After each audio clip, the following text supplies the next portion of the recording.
আর শরীর টরীর কাঁপতেছে পুরো।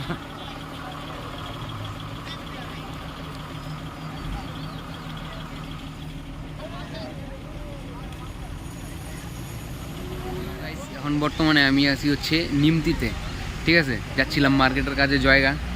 তো যে বাসটা করে যাইতেছিলাম, তো নিমতি চৌপতির মধ্যে ট্রাফিক সিগন্যালের মধ্যে বাসটা স্লো করলো। তো পেছন থেকে একটা বড় কয় চাকা, 12 চাকা, বড় একটা 12 চাকা গাড়ি এসে পিছন দিয়ে দিম করে মেরে দিল। তারপর আরে বাস, এত বড় আওয়াজ! যাই হোক, সেরকম কেউ ব্যথাটা পায় নাই, তো হালকা ফালকা লাগছে হাতে টাতে। তো তোমরা এখন অবস্থাটা দেখাইছি। তো এই হলো সেই গাড়ি। আর এই যে বাসটা হচ্ছে আলিপুরদুয়ার থেকে বীরপাড়া ধূপগুড়ি হয়ে জলপাইগুড়ি যেতেছেন, ঠিক আছে। আর যে জায়গাটার মধ্যে অ্যাক্সিডেন্ট হয়েছে এই জায়গাটার নাম হচ্ছে নিমতি চৌপতি।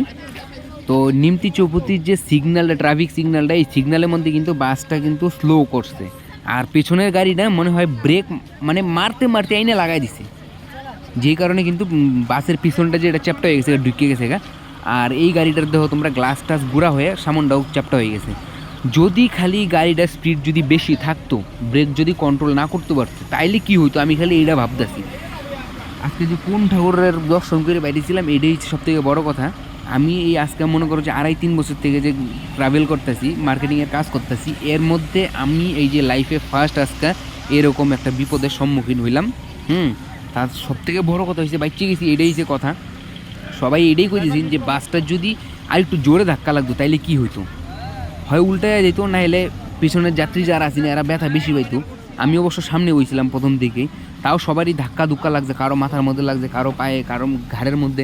আমার যেমন ঘাড়ের মধ্যে লাগছে আর মাথার মধ্যে লাগছে সামনের সিটটা।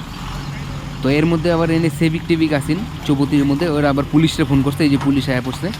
দেখা যাক কী হয় না হয়, ঠিক আছে। কারণ যা কথা হইব ওই দুই গাড়ির মালিকের মধ্যে কথা হইব, আমরা তো এনে মাঝখান থেকে লাভ নেই। তো অনেকে অনেক কাজের মধ্যে বাইরেছে, অনেকে আবার অনেক জায়গায় যাওয়ার লেগে বাইরেছে। যাই হোক, তো আমরা কইলাম যে আমরা ভাড়াটা রিটার্ন করে দাও, নাহলে তোমাদের অন্য একটা গাড়ি এনে দাও, আমরা চলে যাই। তো বাস কন্ট্রাক্টর কইলো যে দাঁড়াও দেখি কী কথাবার্তা বলে, বেশিক্ষণ সময় নিব না, আমরা চলে যাবে এখনই। তো মানে কি কইয়াম, আমার একদম শরীর টরীর কাঁপতাছি, এই আজকের ঘটনা দেখো তোমরা।